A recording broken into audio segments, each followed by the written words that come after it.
Did you know that two mice live in very different places? Well, it's true. Mr. Johnny Town-Mouse is another friend of ours, for he and Timmy Willie visit for some hours. They play and run and eat some cake, go to sleep and then awake. Okay, that's another thing for another time. But anyway, here is the tale of Johnny Town-Mouse, written and illustrated by Beatrix Potter.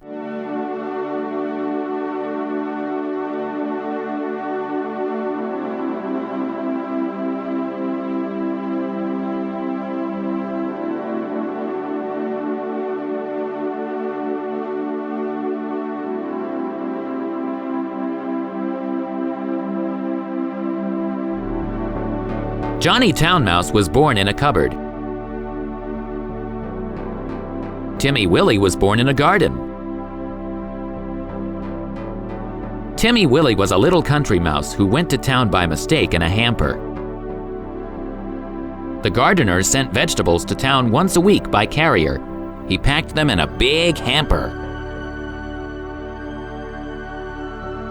The gardener left the hamper by the garden gate so that the carrier could pick it up when he passed. Timmy Willie crept in through a hole in the wickerwork, and after eating some peas, Timmy Willie fell fast asleep.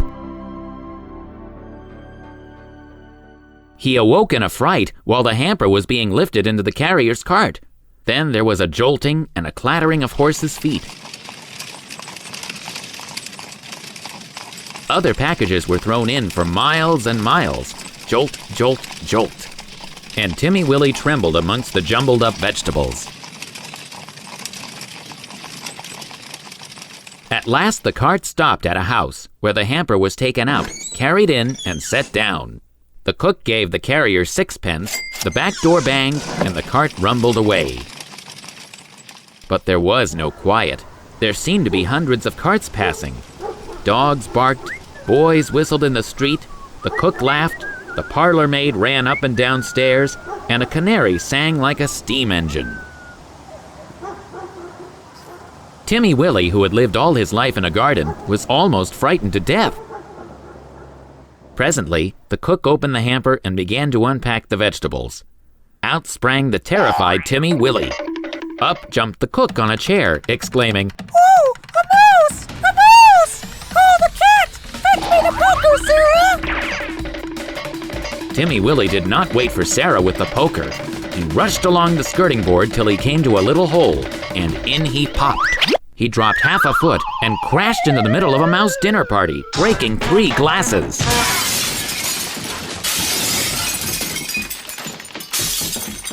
"Who in the world is this?" inquired Johnny Town-Mouse. But after the first exclamation of surprise, he instantly recovered his manners.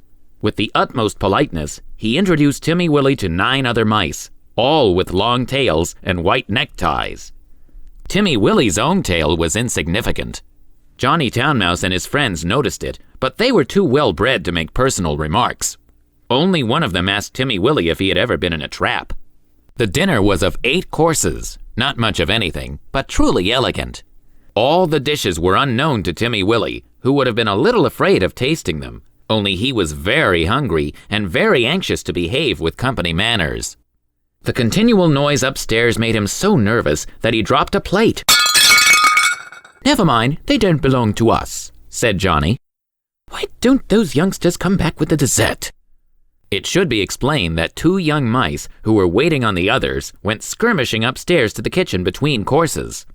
Several times they had come tumbling in, squeaking and laughing. Timmy Willie learned with horror that they were being chased by the cat. His appetite failed. He felt faint. "Try some jelly?" said Johnny Town-Mouse. "No? Would you rather go to bed? I will show you a most comfortable sofa pillow."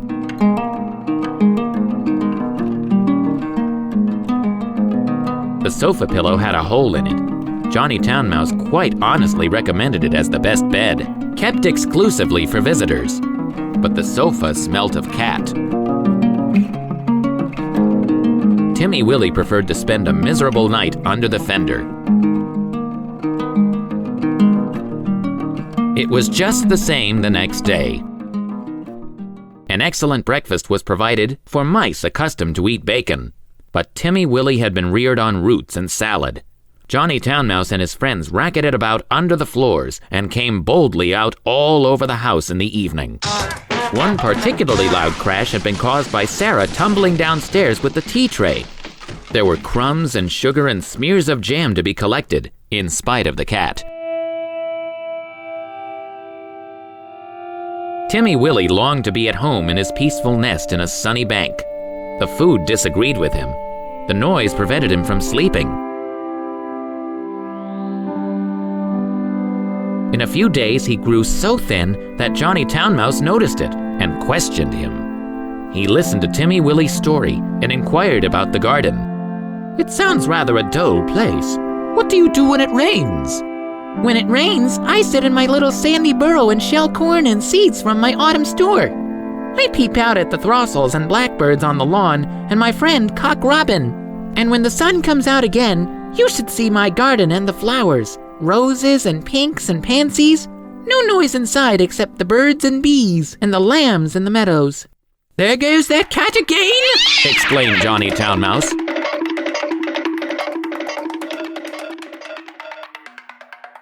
When they had taken refuge in the coal cellar, he resumed the conversation.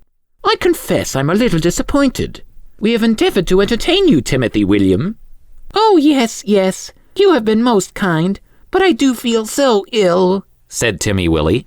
"It may be that your teeth and digestion are unaccustomed to our food. Perhaps it might be wiser for you to return to our hamper." "Oh!" cried Timmy Willie. "Why, of course. For the matter of that, we could have sent you back last week," said Johnny rather huffily. "Did you not know that the hamper goes back empty on Saturdays?"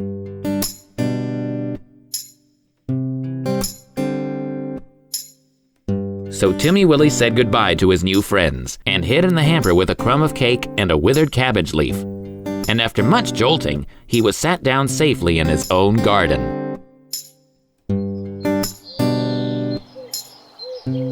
Sometimes on Saturdays, he went to look at the hamper lying by the gate, but he knew better than to get in again. And nobody got out, though Johnny Town-Mouse had half promised a visit.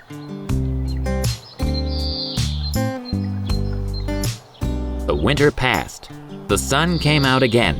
Timmy Willie sat by his burrow, warming his little fur coat and sniffing the smell of violets and spring grass. He had nearly forgotten his visit to town when up the sandy path, all spick and span with a brown leather bag, came Johnny Town-Mouse. Timmy Willie received him with open arms. "You have come at the best of all the year. We will have herb pudding and sit in the sun." It is a little damp," said Johnny Town-Mouse, who was carrying his tail under his arm out of the mud. "What is that fearful noise?" he started violently. "That?" said Timmy Willie. "That is only a cow. I will beg a little milk. They are quite harmless, unless they happen to lie down upon you. How are all our friends?" Johnny's account was rather middling. He explained why he was paying his visit so early in the season. The family had gone to the seaside for Easter. The cook was doing spring cleaning, on board wages with particular instructions to clear out the mice. There were 4 kittens, and the cat had killed the canary. "They say we did it, but I know better," said Johnny Town-Mouse. "Whatever is that fearful racket?" "That is only the lawnmower. I will fetch some of the grass clippings presently to make your bed. I am sure you had better settle in the country, Johnny." We shall see by Tuesday week. The hamper is stopped while they are at the seaside. "I am sure you will never want to live in town again," said Timmy Willie.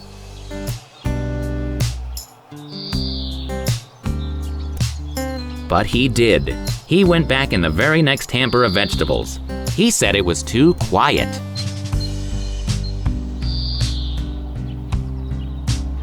One place suits one person, another place suits another person. For my part, I prefer to live in the country, like Timmy Willie.